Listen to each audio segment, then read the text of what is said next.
Okay, so everybody knows that cycling is great for the environment and great for your health. So why don't more people in big cities commute to work by bicycle? Currently, only 1 or 2% of journeys are made this way. Well, the problem is there's often nowhere to get changed or to take a shower, so you arrive pretty smelly.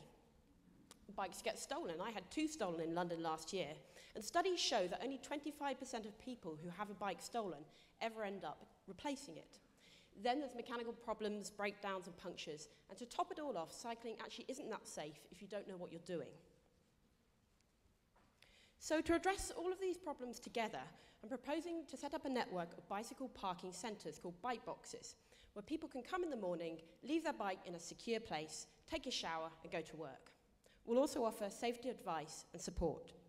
And for this service, people would pay a monthly parking fee of between £20 and £30, which is less than what they could be spending on gym membership or alternative forms of transport. And there'll be other sources of revenue as well, from workshop repairs, laundry services, and other retail activities. So we estimate that by switching people away from other forms of transport and from gym membership, you could actually double the number of people who are cycling into city centres. Now, cycling as a movement is on the increase, gaining momentum.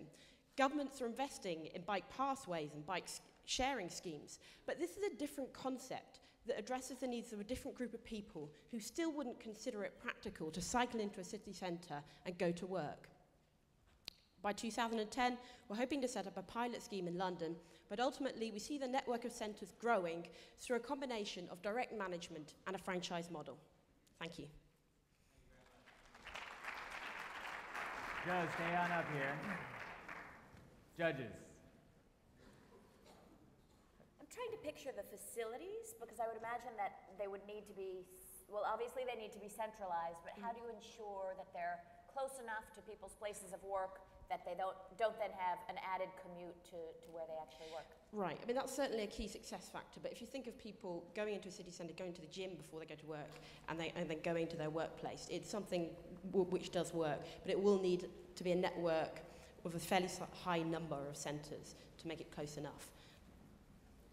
And who exactly is the target customer for this? Because these are not folks that are otherwise using public transportation already. They're using cars or something else, I presume. Yeah, it could be cars, it could be public transport, it could be people who do occasionally commute into work by bike, but not often enough because of all the problems it involves. But we're hoping that will be a new segment of people, really, who just find it too much of a hassle at the moment. I just follow up on that. Is it more about a green type initiative, or is it a health-driven initiative? Well, it's both. I mean, cities are congested through cars, through lots of other means, so it can help to address that. But then people who don't find the time to go to the gym because they're too busy sitting on a train or in the car can use that commuting time to keep fit instead.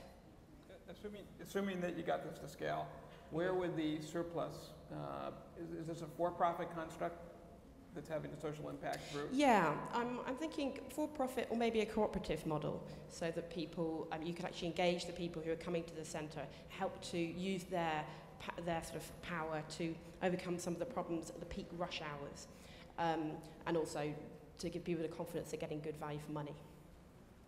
Great, thanks very much.